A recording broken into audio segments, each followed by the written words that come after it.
Hello नमस्कार दोस्तों, एक बार फिर से आपका बहुत बहुत स्वागत है हमारे यूट्यूब चैनल आरंभ एजुकेशन पर। मैं हूं मनीष सरवैया। हमारी जो डेली एमसीक्यू की जो सीरीज चल रही है, आज उसमें नई है वीडियो। और हर बार की तरह इसमें भी हम एमसीक्यू को बहुत डिटेल में डिस्कस करने वाले हैं, जो आपके रिवीजन के लिए बहुत बेनिफिशियल होगा। तो बिना किसी देरी के हम अपने पहले क्वेश्चन के ऊपर जाते हैं। क्या है हमारा पहला क्वेश्चन है, Chang E6 mission recently seen in the news is associated with which country. मतलब जो ये मिशन है चैंग E6 मिशन, नीचे में से कौन सी कंट्री के साथ को रिलेटेड है, जो अभी न्यूज़ में भी बहुत था। तो इसका आंसर दोस्तों, ऑप्शन हमें दिया हुआ है चाइना, बी ऑप्शन है जापान, सी ऑप्शन है इंडिया, डी है रशिया। तो कौन सा करेक्ट आंसर है इसमें से, जिससे चैंग ई 6 मिशन रिलेटेड है? तो इसमें दोस्तों करेक्ट आंसर है हमारा चाइना। देख लेते हैं उसको डिटेल में।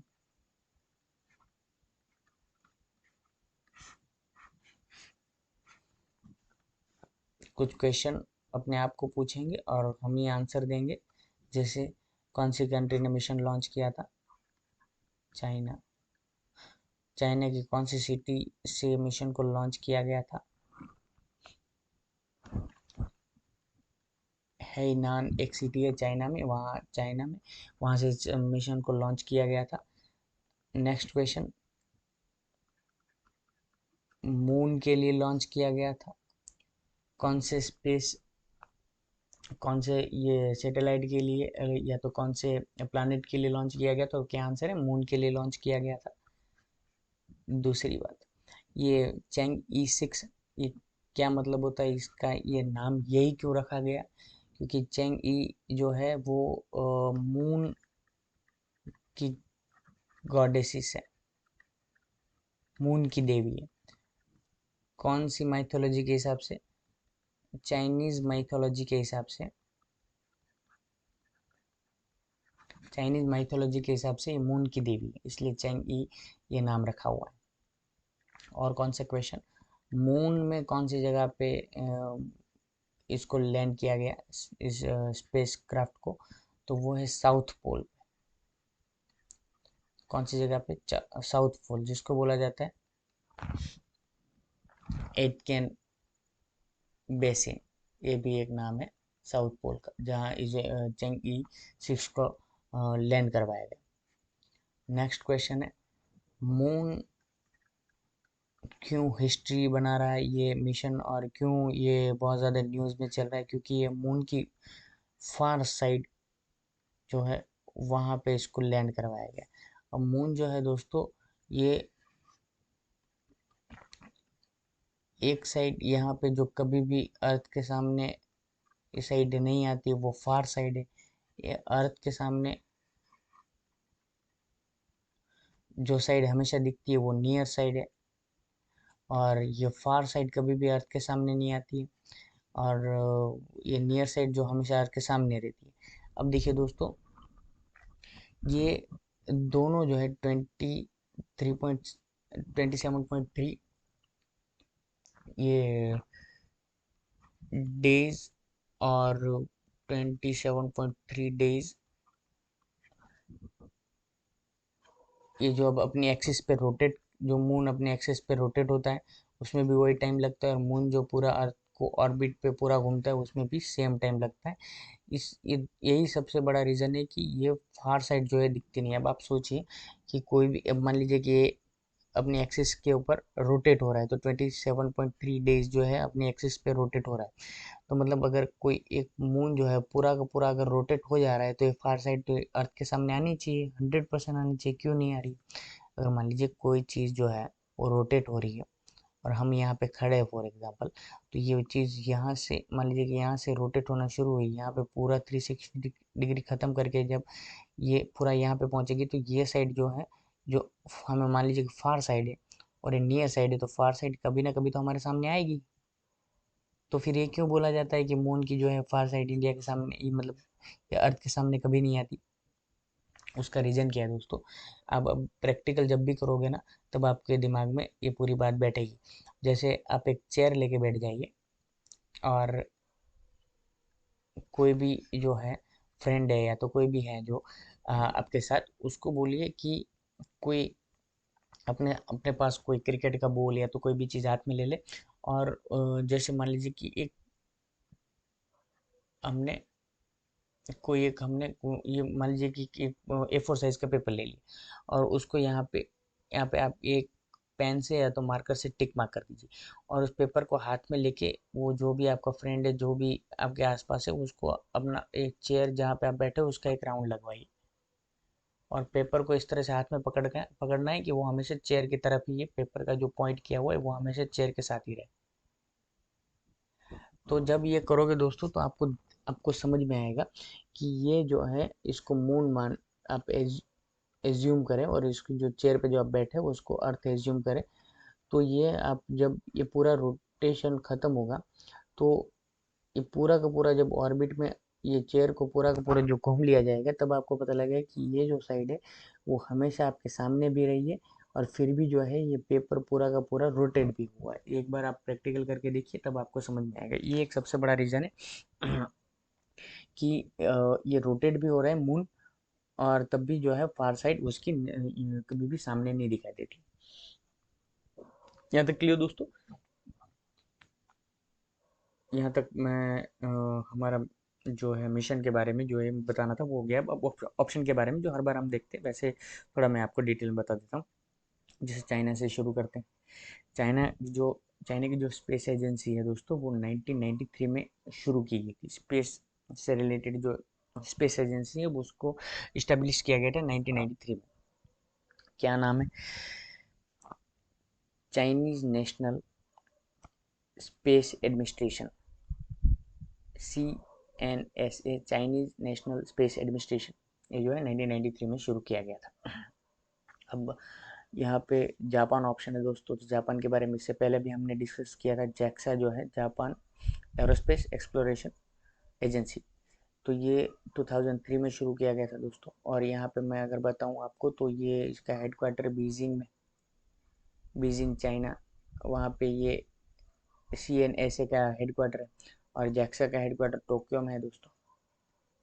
और इंडिया, तो इंडिया में स्पेस मिशन के लिए काम करी ISRO, Indian Space Research Organisation, जिसको 15 अगस्त ये 1969 में जिसको बनाया गया था। और इसरो का हेडक्वार्टर है बेंगलुरु, बेंगलुरु कर्नाटका में है।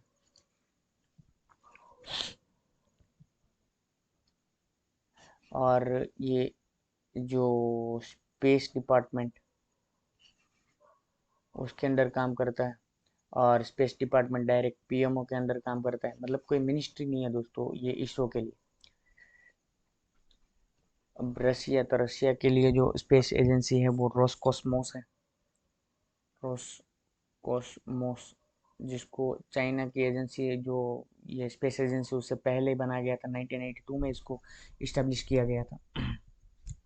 डन। ओके चल आगे चलते हैं।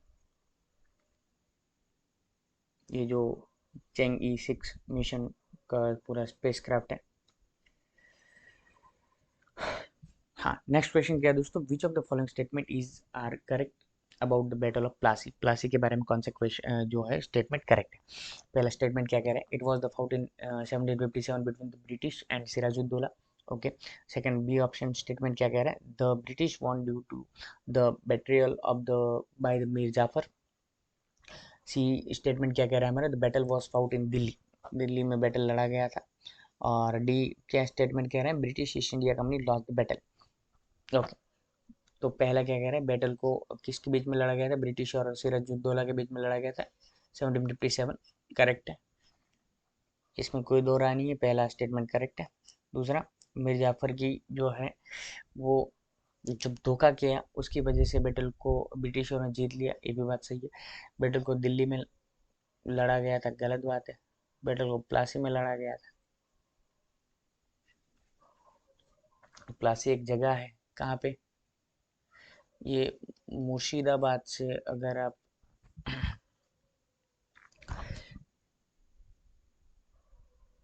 30 माइल नीचे चलते हैं और कलकत्ता से तकरीबन आप 100 माइल ऊपर जाते हैं नॉर्थ में,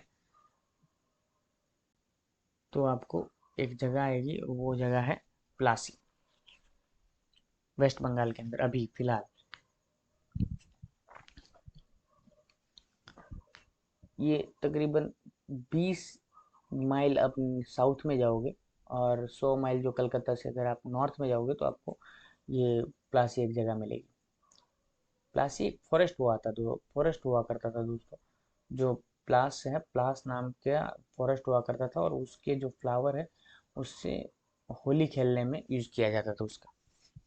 डन। वापस यहाँ पे आ जाते। British east India company lost the battle, गलत, वो तो जीत ली थी। इसके बैटल, इसकी जो धोखा किया था मिर्जापुर ने, उसकी वजह से तो जीत लिया था।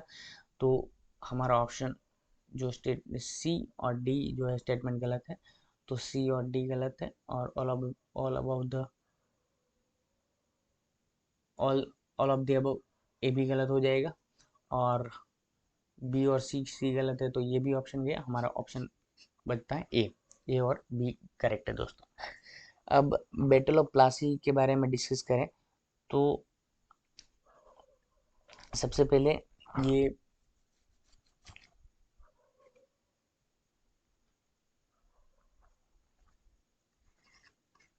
विलियम फोर्ड से कहानी शुरू होती है दोस्तों। देखिए, फोर्ट, विलियम फोर्ट, तो ये फोर्ट जो बनाया गया था, ये उस टाइम का जो किंग था, ब्रिटेन का किंग था विलियम थर्ड, उसके नाम पे जो फोर्ट बनाया गया था कलकत्ता में, वहीं से पूरी कहानी की शुरुआत होती है दोस्तों।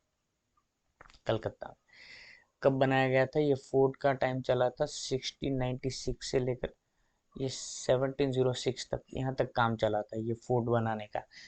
और फोर्ट बनाने के लिए अलाउ किया गया था, मुगल मुगल बादशाह ने अलाउ किया था। और फिर 1770 में एक और गलती कर दी फरुखशियार जो मुगल बादशाह था, उसने ये फरमान जारी करके दो बातें ब्रिटिशरों के फेवर में की। पहली कि जो ड्यूटी फ्री भी ये ट्रेड करेंगे इंडियन पोर्ट से, पहली बात। दूसरा, दस्तक इशू कर दिए कि जब भी ये ड्यूटी फ्री, मतलब कि जब भी ये दस्तक दिखाए जाएंगे तो ड्यूटी कोई भी, ये किसी भी तरह का कोई ड्यूटी टैक्स नहीं देना पड़ेगा बिजनेस करने के लिए, इंपोर्ट और एक्सपोर्ट के लिए। तो ये दो गलती जो है फरुखशियार ने की, मतलब ये एक जो ड्यूटी फ्री ट्रेड करने के लिए अलाउ किया था, वो सबसे बड़ी गलती फरुखशियार ने कर दी थी, और वहीं से ये पूरी कहानी की शुरुआत होती है। अब दोस्तों क्या हुआ, 1756 में अली वर्दी खां जो थे, वो उसकी डेथ हुई, और उसके बाद उसका ग्रैंड सन जो है वो सिराजुद्दौला वो बने नए नवाब बंगाल के। तो धीरे धीरे जैसे उस सिराजुद्दौला ये बंगाल के नवाब बने, उसने तुरंत ही इसके ऊपर एक्शन लेना शुरू कर दिया। जो फ्री ड्यूटी फ्री ट्रेड चल रहा था, दस्तक सिस्टम का गलत इस्तेमाल हो रहा था, तुरंत उसके ऊपर ये धीरे धीरे कार्रवाई जो है वो करना शुरू कर दिया। और जो धीरे धीरे ब्रिटिशरों के ऊपर कंट्रोल लगाना शुरू कर दिया, और इस वजह से ब्रिटिशरों को लगा कि कैसे ना कैसे करके सिराजुद्दौला को जो है रास्ते से हटाना ज़रूरी है। क्योंकि अगर जब तक सिराजुद्दौला है, आगे जो है ये ट्रेड करने में बहुत मुश्किल ये है, और अगर पॉलिटिकली इंडिया के ऊपर कंट्रोल करना तब भी ये इम्पॉसिबल है, क्योंकि सिराजुद्दौला ये इसमें कोई ना कोई मुश्किल खड़े करते रहेंगे। अब दोस्तों क्या हुआ कि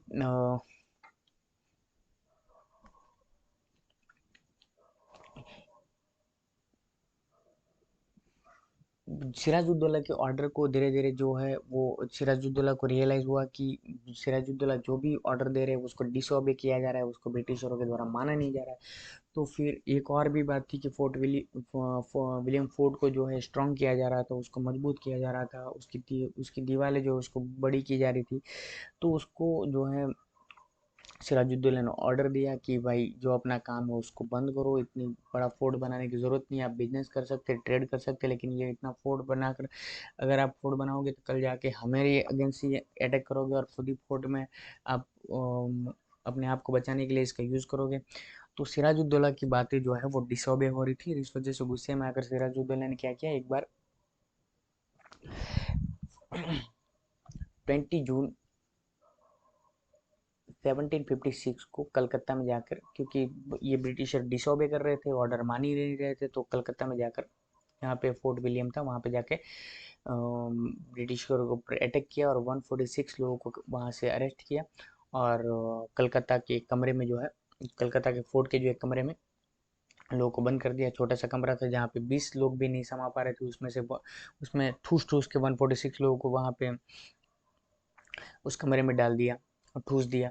और उसमें से सुबह जब हुई दोस्तों तो 23 लोग बचे सिर्फ, और 146 लोगों को पकड़ के वो कमरे में डाल दिया था और ठूस ठूस के डाला हुआ था कि कई सारे लोगों को सांस नहीं आने की वजह से और सफोकेशन की वजह से वहाँ पे लोग मर गए, ब्रिटिशर जो ऑफिसर थे वो। अब 23 लोग बचे। सुबह जब ये दरवाजा खोला गया तो सुबह देखा तो 23 लोग बचे थे, मतलब 123 लोग की जो है वो कमरे में डेथ हो गई। तो ये जैसे ही ये न्यूज़ देखा तो ये एक और भी कहानी है दोस्तों इसमें कि 23 में से एक हॉर्न बेल नाम का एक जो है वो हिस्टोरियन था जो यहाँ पे लिखने के लिए आया था ब्रिटिशरों के साथ। मतलब ये कॉलोनियल जो पूरा अप्रोच चल रहा था ब्रिटिशरों का, उससे कोई लेना देना नहीं था, सिर्फ हिस्टोरियन था यहाँ पे लिखने आया था। लेकिन उसको भी पकड़ के जबरदस्ती सिराजुद्दौला के लोगों ने वहाँ उसको कमरे में डाल दिया था। सुबह जब वो बच के निकला उसमें तो डायरेक्ट भाग के गया वो इंग्लैंड, और वहाँ पे राजा को जाकर बोला कि सिराजुद्दौला जो आप इतना महान राजा जो बता रहे थे और हमारे साथ मिलकर जो काम कर रहा है ऐसा बता रहे थे, वहाँ पे तो हमारे 146 लोगों को जेल में उसमें कमरे में ठूस दिया और उसमें से सुबह हुई तो 123 लोग मर गए थे। तो ये पूरी कहानी ये वहाँ पे जाके बताई। तो फिर वहाँ किंग ने ये रॉबर्ट क्लाइव जो मद्रास में था उसको ऑर्डर दिया यहाँ पे आए। और सिराजुद्दौला के साथ तो पहले वो लड़ने के मूड में आए थे, लेकिन जैसे ही देखा कि यहाँ पे तो लाखों की आर्मी है सिराजुद्दौला की, तो फिर पूरा मूड चेंज कर दिया और फिर अम, ये सिराजुद्दौला के साथ ये अलीगढ़ की ट्रीटी ऑफ अलीगढ़ साइन किया। और फिर बहुत सारा कंट्रोल लगाया सिराजुद्दौला ने ब्रिटिशरों के ऊपर। फिर ये एग्रीमेंट के साथ अलाउ किया, कुछ कंडीशन के साथ सिराजुद्दौला ने अलाउ किया कि आप यहाँ पे बिजनेस कर सकते हैं। अब दोस्तों हुआ क्या कि जो रॉबर्ट क्लाइव है उसको पता था कि डायरेक्टली सिराजुद्दौला के साथ भिड़ना किसी भी तरह किसी भी सूरत में कोई भी पॉसिबिलिटी नहीं है कि सिराजुद्दौला के साथ जीता जाए, उसको हराया जाए। तो फिर क्या किया गया, कॉन्स्पिरेसी की गई दोस्तों, और पूरा प्लान किया गया कि सिराजुद्दौला को कोई षड्यंत्र करके कॉन्स्पिरेसी करके उसको मारा जाए। उसके लिए ऑलरेडी एक कॉन्स्पिरेसी चल रही थी। जैसे सिराजुद्दौला की जो चाची है घसीटी बेगम, और एक और शौकत जंग जो है पूर्णिया का, बिहार के अंदर जो पूर्णिया है जहाँ पे आज पप्पू यादव, जहाँ तक मुझे याद आ रहा है वो पप्पू यादव वहाँ से सांसद है। तो पूर्णिया का शौकत जंग जो था और घसीटी बेगम उसकी खुद की चाची उसके अगेंस्ट कॉन्स्पिरेसी कर रही थी। तो ये शौकत खान और घसीटी बेगम और फिर मानिक चंद, मुझे जो नाम याद आ रहा है मैं आपको बता रहा हूँ दोस्तों। मानिक चंद जो है वो एक कलकत्ता का ऑफिसर था। फिर अमी चंद जो एक रिच मर्चेंट था। और जगत सेठ जो बैंकर थे। और खादिम खान एक जो कमांडर था, आर्मी का कमांडर, ये सारे लोगों ने मिलकर कॉन्स्पिरेसी बना रहे थे सिराजुद्दौला के अगेंस्ट। तो फिर इसको ही ज्वाइन कर लिया ब्रिटिशरों ने। हाँ, तो ये कॉन्स्पिरेसी जो सिराजुद्दौला के अगेंस्ट चल रही थी उसको ज्वाइन कर लिया ये ब्रिटिशरों ने। फिर जाके दोस्तों अब दोनों के बीच में बैटल ऑफ प्लासी होती है, उसके बारे में थोड़ा देख लेते हैं। मैं थोड़ा यहाँ पे कहानी थोड़ी लंबी चलने वाली है तो यहाँ पे थोड़ा इरेज कर लेता हूँ मैं।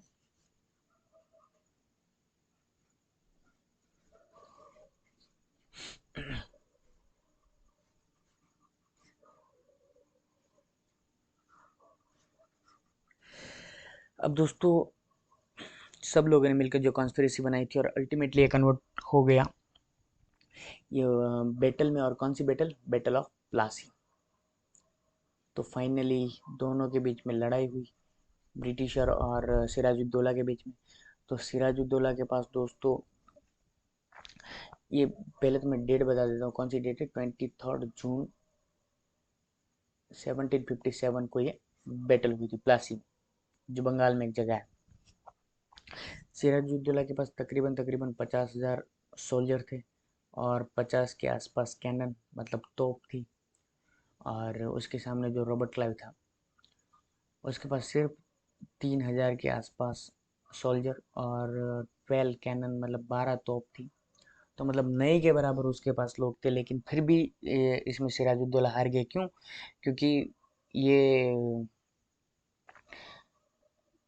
मीर जाफर और ये राय बहादुर, तो ये दो लोग की जो बहुत बड़ी आर्मी लेकर, बहुत बड़े ये जो सैनिक उसके पास थे, ये बहुत बड़ा एक पूरा कंटिजेंट मिर्जाफर के पास ही था। वो बिल्कुल कोई रोल प्ले नहीं किया मिर्जाफर ने ये बैटल ऑफ प्लासी में।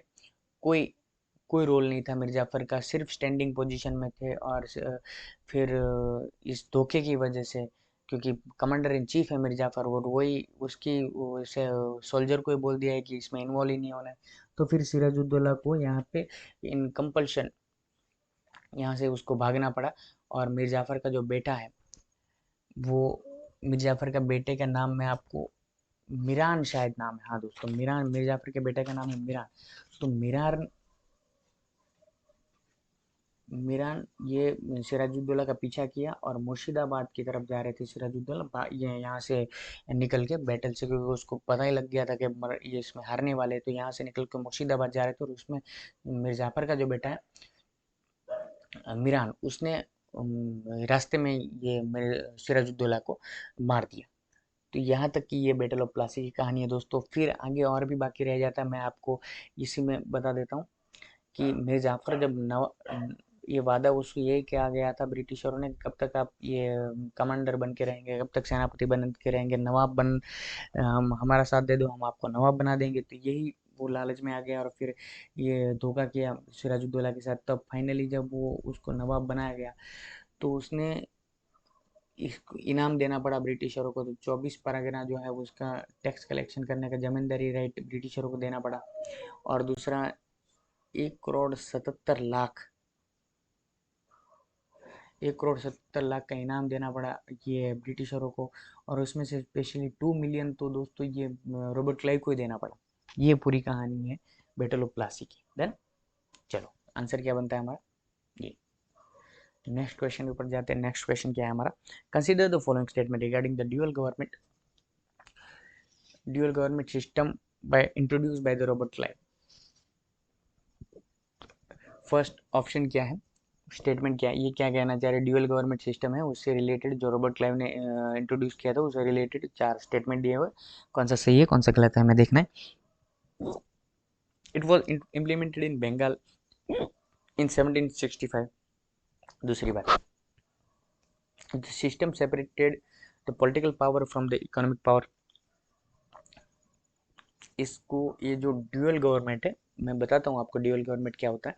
ड्यूअल गवर्नमेंट को रॉबर्ट क्लाइव ने इंट्रोड्यूस किया था, और 1765 में इसको इंट्रोड्यूस किया गया था, बंगाल में इंट्रोड्यूस किया गया था। पहला स्टेटमेंट। दूसरा स्टेटमेंट ये कह रहा है कि पॉलिटिकल पावर और इकोनॉमिक पावर को अलग करता है ये। Nawab retain the military and administrative power. Nawab के पास मिलिट्री और एडमिनिस्ट्रेटिव पावर रहेगा। और British collected revenue but had no control over the administration. British ने कौन सा काम ले लिया? रेवेन्यू कलेक्ट करने का काम लिया, और एडमिनिस्ट्रेशन के ऊपर उसका कोई कंट्रोल नहीं है। तो ये चार स्टेटमेंट दिए हुए। ऑप्शन हमारा है only A and B, only A B and D, only A and C, and all of the above. कौन सा करेक्ट है ये देख लीजिए।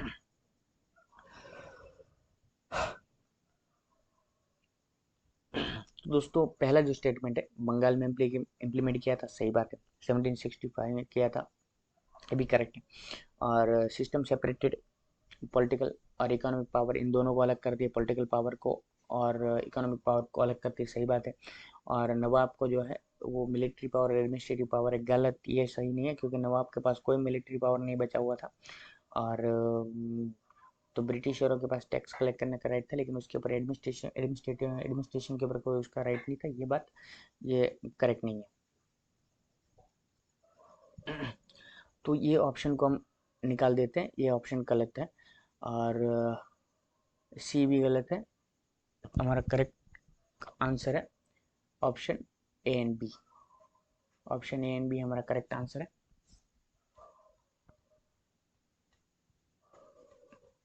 अब यहाँ पे आ जाते हैं ड्यूअल गवर्नमेंट के ऊपर।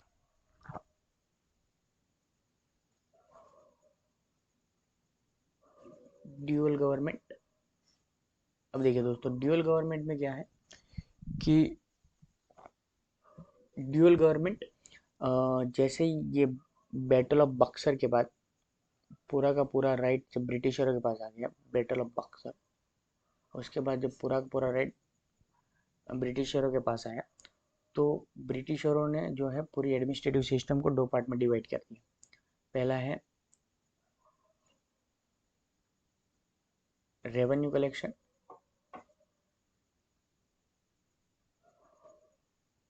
और दूसरा है एडमिनिस्ट्रेशन, और उसको ये भी कह सकते हैं वेलफेयर का काम। तो रेवेन्यू कलेक्शन ये पूरा का पूरा काम ब्रिटिशरों ने अपने पास रखा, और एडमिनिस्ट्रेशन मतलब वेलफेयर का काम नवाब को दे दिया।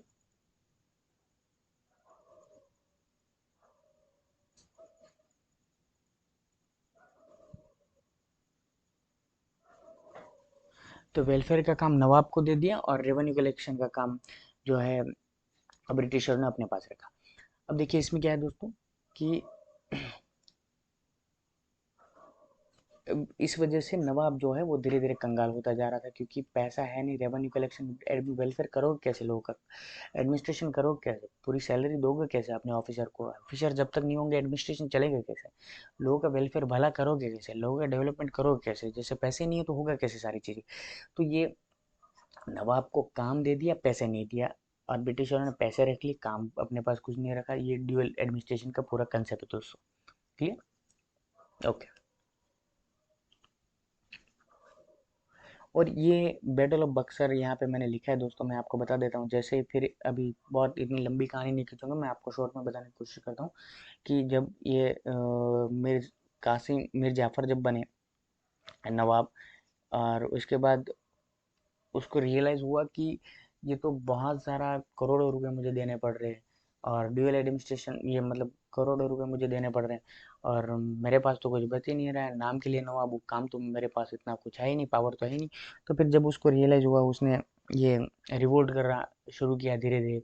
और जैसे ब्रिटिशरों को ये पता लगा कि अब ये रिवोल्ट कर रहा है और हम अब काम का नहीं रहा है कुछ, तो ये उसका सन इन लॉ है जो मिर्जाफर का, मीर कासिम, मीर कासिम को ऑफर किया नवाब के लिए, मीर कासिम बन गया, और मीर जाफर को हटा दिया।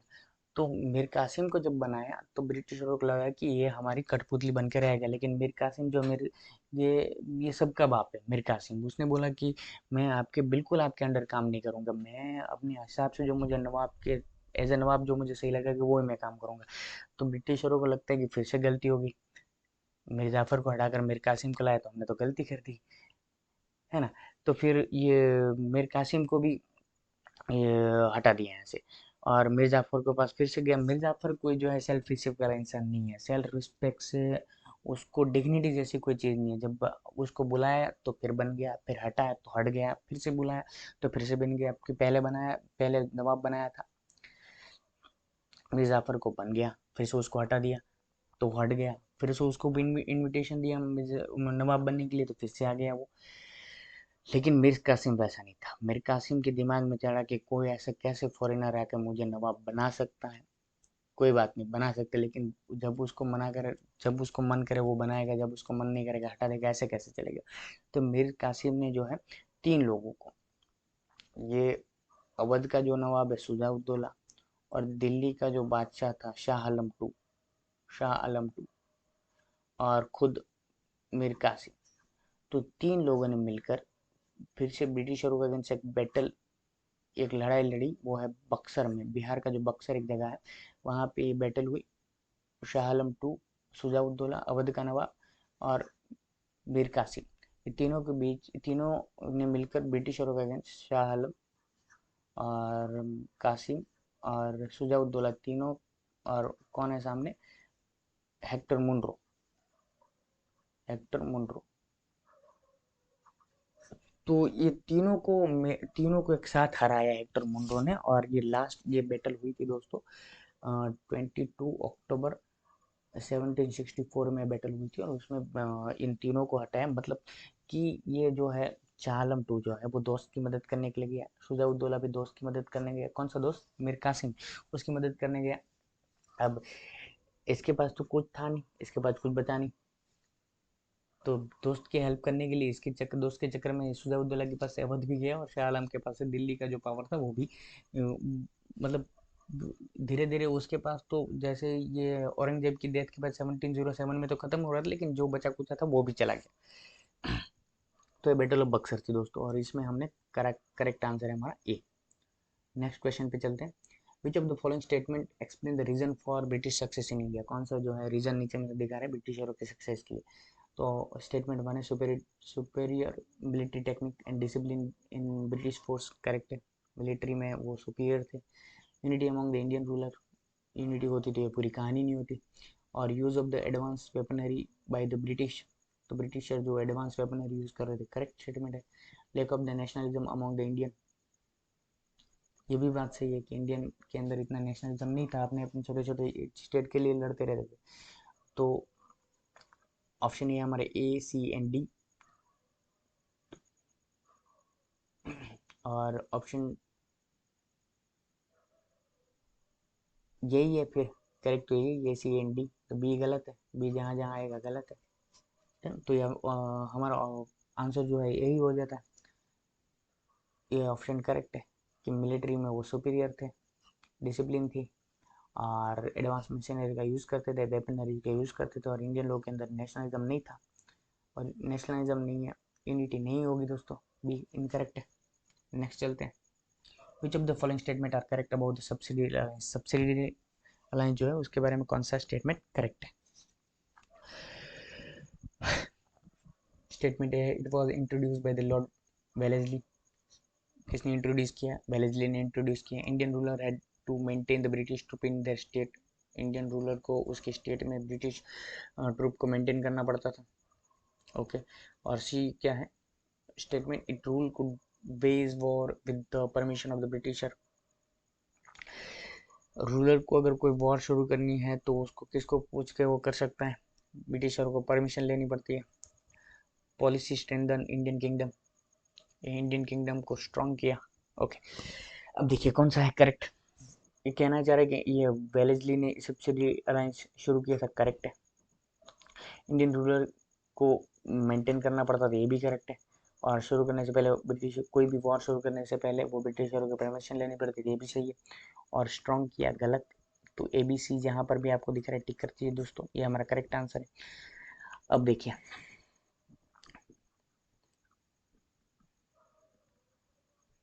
सब्सिडियरी अलायंस,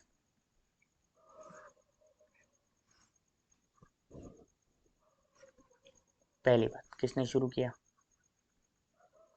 वेलेस्ली ने सब्सिडियरी अलायंस शुरू किया।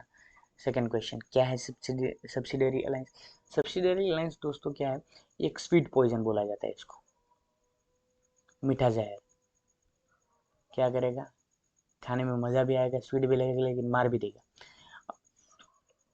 अभी स्वीट पॉइजन क्यों कहा जाता है उसको? ये वेलेस्ली क्या करता था, जितने भी स्टेट है, प्रिंस स्टेट है, वहाँ पे जाता था और उसको बोलता था कि अगर आपको ये नेबरिंग आसपास के जितने भी स्टेट है वो आपके ऊपर कभी भी अटैक कर सकते हैं, अगर आपने आपको प्रोटेक्ट करना चाहते हैं, अगर आप इनसे बचे रहना चाहते हैं, अगर आप राजा कंटिन्यू करना चाहते हैं, तो आप क्या करें? सब्सिडरी अलायंस साइन कर लीजिए। कौन जाता था? वेलेस्ली जाता था किंग के पास। और सब्सिडरी अलायंस साइन करने के क्या बेनिफिट है कि आपको जो है पूरा का पूरा, फिर आपकी रिस्पॉन्सिबिलिटी हमारी, आपके स्टेट की, आपके जो आपका राज्य उसको कुछ ना हो उसकी रिस्पॉन्सिबिलिटी हमारी, उसके लिए हम मिलिट्री रख देंगे यहाँ पे, पूरे सोल्जर यहाँ पे रखेंगे, वो आपकी सुरक्षा करेंगे। लेकिन तो ये लेकिन है ना, वही लफड़ा है। लेकिन क्या करना है, उसको रखने के लिए यहाँ पे जो यहाँ पे पूरा ट्रूप आएगा, उसको आपको रहने खाने पीने की जो है पूरा अरेंजमेंट करना पड़ेगा। उसके लिए जो है कई हज़ारों के जो है कई हज़ारों सोल्जर आएंगे, तो पूरे दिन बैठ के कुछ नहीं करेंगे, आपको उसके लिए खाना पीना अरेंजमेंट करना पड़ेगा, और पूरा उसका सैलरी वैलरी सब आपको देना पड़ेगा। लेकिन आपको प्रोटेक्ट करेंगे वो, जब भी वॉर होगी तो प्रोटेक्ट वो करेंगे। अब ये पहली कंडीशन, ट्रूप को आपको रखना पड़ेगा। दूसरा, आपके आपके जो स्टेट है उसमें एक अलग ऑफिस जो है उसके लिए रेसिडेंट लोगों के लिए करना पड़ेगा। तीसरा, ये पूरा मेंटेनेंस का काम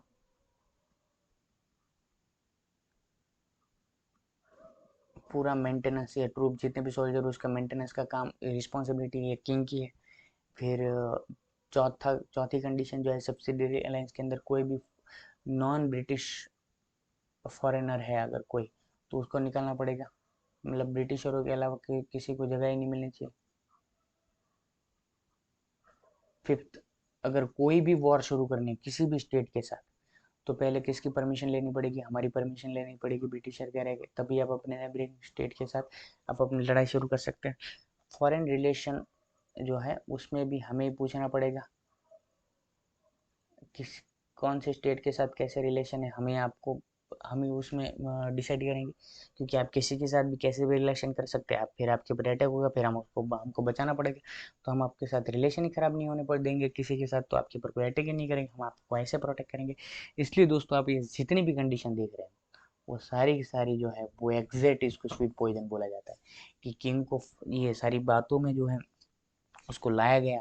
फिर जैसे सब्सिडी अलायंस साइन करते हैं तो वॉर तो होती नहीं है, क्योंकि ब्रिटिशर होने ही नहीं देंगे किसी के साथ वॉर, तो ये ट्रुप का तो इस्तेमाल ही नहीं होगा। फॉरेन रिलेशन का हाथ में से गया, और हर एक चीज़ के लिए ब्रिटिशरों को पूछना पड़ रहा है, और उससे जितने भी बाकी जो ब्रिटिशर के अलावा जितने फ्रेंच और पोर्टुगीज जो भी थे उस सबको निकलना पड़ा। मेंटेनेंस के लिए भयंकर पैसे देने पड़ रहे हैं, तो उसके लिए सारी की सारी जो है वो पूरी तेज ट्रेजरी जो है पूरी पूरी खाली हो रही है। तो इसलिए उसको बोला जाता है दोस्तों ये स्वीट पॉइजन। अब बेलेजली के बारे में कुछ बातें जो यहाँ पे इम्पोर्टेंट है जान लीजिए।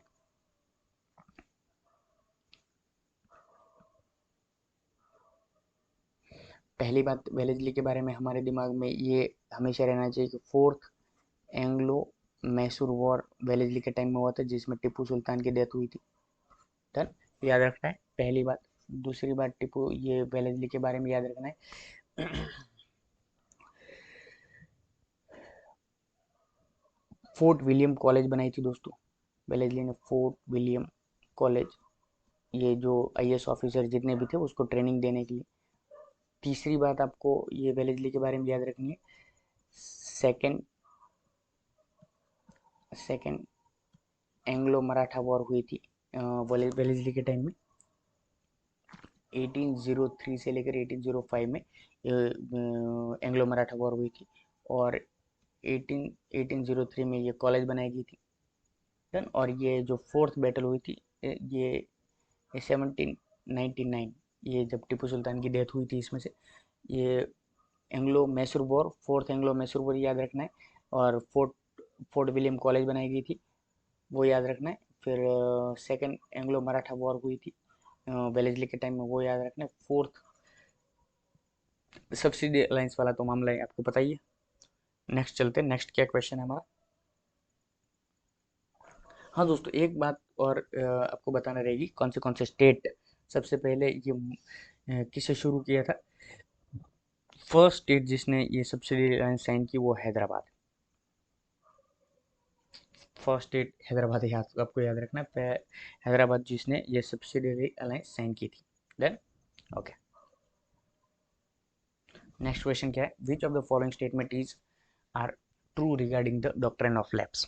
डॉक्ट्रिन ऑफ लैप्स से रिलेटेड स्टेटमेंट यहाँ पे दिए हुए। फर्स्ट स्टेटमेंट क्या है, इसको लॉर्ड डलहौजी ने इंट्रोड्यूस किया था, और ये it allowed Indian ruler to adopt the heirs freely, मतलब अपने बारिश को मतलब एडॉप्ट कर सकते हैं, बच्चों को एडॉप्ट कर सकते हैं फ्रीली। ये डॉक्ट्राइन ऑफ लैप्स का ये एक रूल था, अलाउ कर रहे थे, मतलब फ्रीली अलाउ कर रहे थे, फ्रीली आप फ्री है कि आप अपने किसी अपने बच्चों को आप बच्चों को एडॉप्ट करना चाहे कर सकते।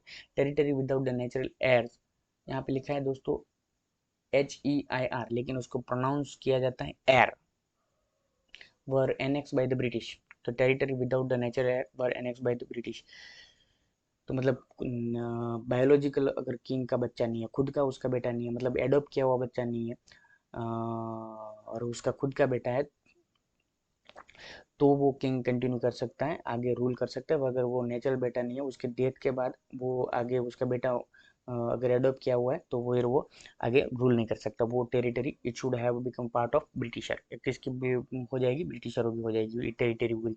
It was popular policy among the Indian king के बीच में बहुत फेमस थी, बहुत ये इंडियन किंग इसको एक्सेप्ट करते थे हमेशा, और उसको पॉपुलर थी। तो इसमें से कौन सा स्टेटमेंट करेक्ट है वो देख लीजिए दोस्तों। It was introduce by the Lord Dalhousie, ये करेक्ट है। फ्रीली बिल्कुल अलाउ नहीं करते थे, अगर बायोलॉजिकल उसका बेटा नहीं है, मतलब किंग का खुद का बेटा नहीं है और एडॉप्ट किया हुआ बेटा है, तो फिर वो किंग के डेथ के बाद वो पूरी पूरी टेरिटरी किसकी हो जाएगी, ब्रिटिशरों की हो जाएगी। ये था डॉक्ट्रिन ऑफ लैप्स। और territory without the natural heir were annex by the britisher, सही है। अगर टेरिटरी किसके बिना, नेचुरल एयर खुद का जो है नेचर बायोलॉजिकल बेटा नहीं है और एडॉप्ट किया हुआ बेटा है, तो फिर ये किंग के डेथ के बाद ये पूरी पूरी टेरिटरी ब्रिटिशरों के पास चली जाएगी। It was popular policy among the Indian, बिल्कुल पॉपुलर नहीं थी, इंडियन किंग इसको बिल्कुल पसंद नहीं करते थे। तो कौन सा करेक्ट स्टेटमेंट है, ये बात सही है, स्टेटमेंट वन करेक्ट है। ये अलाउ करता था इंडियन किंग को, गलत है। ये टेरिटरी विदाउट नेचुरल हेयर आगे एनएक्स ब्रिटिशरों के पास चली जाती थी, और ये पॉपुलर है, ये भी बात गलत है। तो ए और सी जहाँ पे ऑप्शन है, ये हमारा करेक्ट आंसर है दोस्तों। अब यहाँ पे लॉर्ड डलहौजी,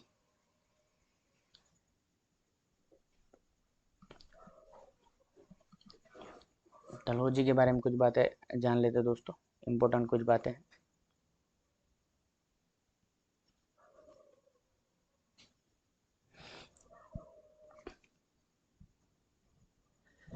पहली बात दोस्तों डलहौजी के बारे में याद रखनी है, फर्स्ट थिंग, पहली तो डॉक्ट्रिन ऑफ लैप्स, कि अगर कोई भी जो है किंग उसका नेचुरल बेटा नहीं है, बायोलॉजिकल बेटा नहीं है और उसने अडेप्ट किया हुआ है, तो आगे वो उसकी डेथ के बाद वो टेरिटरी पूरी पूरी किसकी हो जाएगी, ब्रिटिशरों की हो जाएगी। और दूसरी एक ये भी कहानी है दोस्तों कि अवध को भी एनेक्स किया गया था, ये बहाना देकर कि वो मिस मैनेजमेंट है, कि मैनेजमेंट प्रॉपर नहीं चल रहा है, तो ऐसे बहाने से भी ये टेरिटरी को कब्जा किया जाता था। पहला था डॉक्टर ऑफ डलहौजी से याद रखना है। दूसरा आपको याद रखना है दोस्तों, हाँ ये अवध को एनेक्स किया था, ये हिस्ट्री का बहुत इंपॉर्टेंट पार्ट है, एनेक्सेशन ऑफ अवध। ये कौन सा बहाना दिया गया था, 1886 में इसको एनेक्स किया गया था। बहाना ये दिया गया था कि मिस मैनेजमेंट, प्रॉपर मैनेजमेंट नहीं कर पा रहे अवध के जो नवाब है वो, ये याद रखना है आपको। तीसरी चीज जो ये डलहौजी से रिलेटेड है, वो रेलवे, रेलवे लाइन इस्टेब्लिश की थी पुणे से थाने तक, बॉम्बे से थाने तक दोस्तों याद रखना, बॉम्बे से थाने तक ये लाइन इस्टेब्लिश की थी, रेलवे लाइन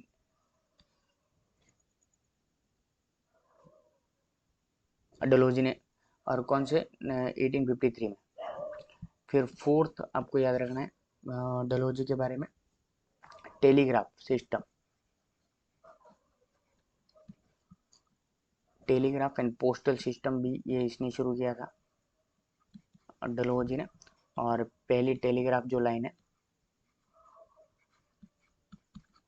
वो थी कलकत्ता से आगरा के बीच में, कलकत्ता से आगरा के बीच में पहली जो है वो टेलीग्राफ लाइन इसने डलहौजी ने लगवाई थी। और फिर एक और बात, पीडब्ल्यूडी डिपार्टमेंट जब भी आए तो ये डलहौजी ने इस्टेब्लिश करवाया था। फिर एक और बात, ये जो विडो मैरिज एक्ट है, ये भी डलहौजी के टाइम में इसको पास करवाया गया था, 1856। पहली बात दोस्तों याद रखनी है, डॉक्ट्रिन ऑफ लैप्स, और अवध को एनेक्सेशन किया गया था मिस मैनेजमेंट के नाम के, कि मैनेजमेंट नहीं किया जा रहा है प्रॉपर, उस वजह से उसको कब्जा कर लिया था। रेलवे लाइन बॉम्बे टू थाने 1853 में, आपको याद रखना है। टेलीग्राफ और पोस्टल जो सिस्टम शुरू किया गया था, तो पहली टेलीग्राफ की लाइन जो कलकत्ता से आगरा के बीच में डाली गई थी, और पीडब्ल्यूडी डिपार्टमेंट भी डलहौजी ने इस्टेब्लिश करवाया था।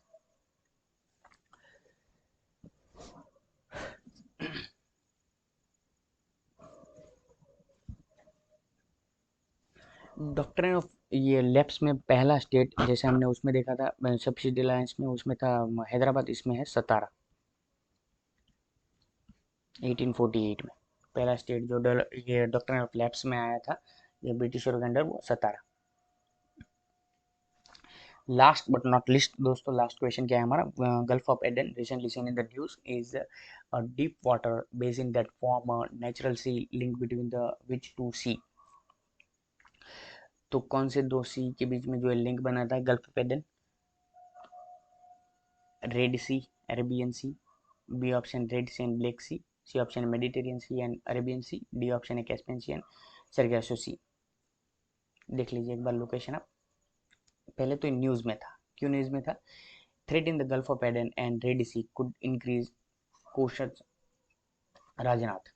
अब ये बहुत ज़्यादा थ्रेड बढ़ते जा रहे थे, किसकी वजह से? पायरेट्स जो थे, ये समुद्री समुद्री जो लुटेरे थे वो बहुत ज़्यादा शिप के ऊपर अटैक कर रहे थे गल्फ ऑफ एडन वाला एरिया में।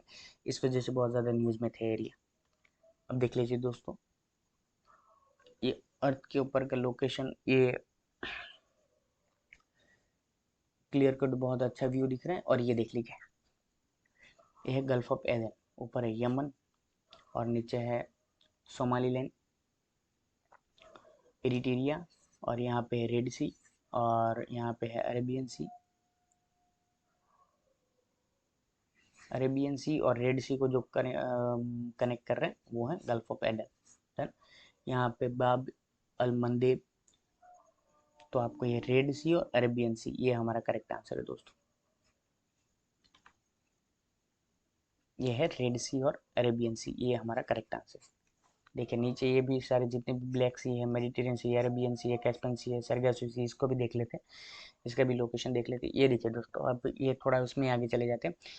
पहले आपको ये अरेबियन सी, फिर उसके बाद गल्फ ऑफ एडन, फिर उसके बाद आगे जाएंगे तो गल्फ ऑफ मंदेब, गल्फ ऑफ मंदेब, और उसके बाद आगे जाएंगे तो रेड सी, और उसके बाद आगे जाएंगे तो गल्फ ऑफ स्वेज, फिर यहाँ से सुएज कैनाल से निकल मेडिटेरियन सी में। ये पूरी सीक्वेंस आपको याद रखनी है दोस्तों। फिर से रिवर्स कर सकते हैं इसको। मेडिटेरियन सी से गल्फ ऑफ सुएज में जाना है, गल्फ ऑफ सुएज में से हम रेड सी में एंट्री लेंगे, रेड सी से बाब अल मंदेब, वहाँ से लेकर गल्फ ऑफ एदन, वहाँ से लेकर अरेबियन सी, ये पूरी है। ये भी देख लीजिए दोस्तों, पूरा अगर एशिया का मैप अगर इस तरह से देखा जाए तो अरेबियन सी में से हम गल्फ ऑफ एदन में जाएंगे, गल्फ ऑफ एदन से गल्फ ऑफ बाब अल मंदेब, वहाँ से जाना है, फिर रेड सी में, वहाँ से लेकर यहाँ से गल्फ ऑफ सुएज, और सुएज कैनाल से यहाँ से फिर मेडिटेरियन सी, ये पूरा रास्ता है दोस्तों। ये पर्शियन गल्फ है, ये गल्फ ऑफ ओमान है।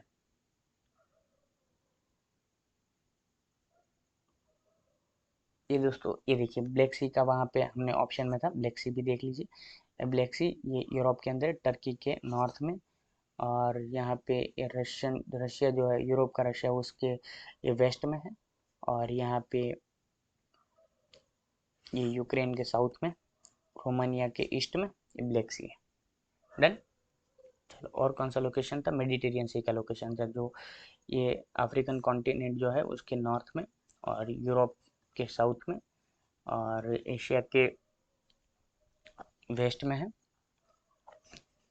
स्पेन के ईस्ट में ये मेडिटेरियन सी है दोस्तों।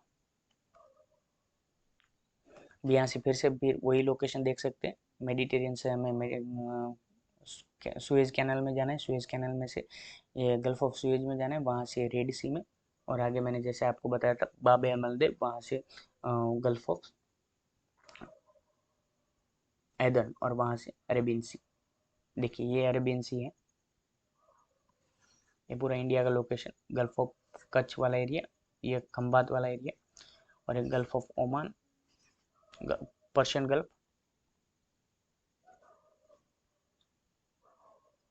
यहाँ पे कैस्पियन सी है, देखो दोस्तों, ये कजाकिस्तान का लोकेशन है, ये अजरबैजान है, यहाँ पे रशिया,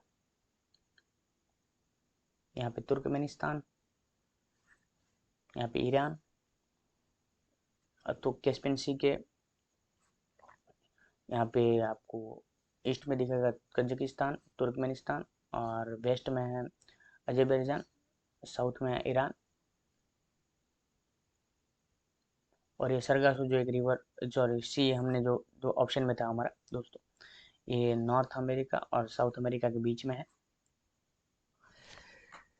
तो थैंक यू सो मच दोस्तों, आप लास्ट तक हमारे साथ बने रहे। और ऐसे ही मैं आपको, अगर ये अच्छा लग रहा है तो ऐसे ही मैं आपको आपके लिए अच्छे अच्छे और इन्फॉर्मेटिव वीडियो लाता रहूँगा। Thank you very much.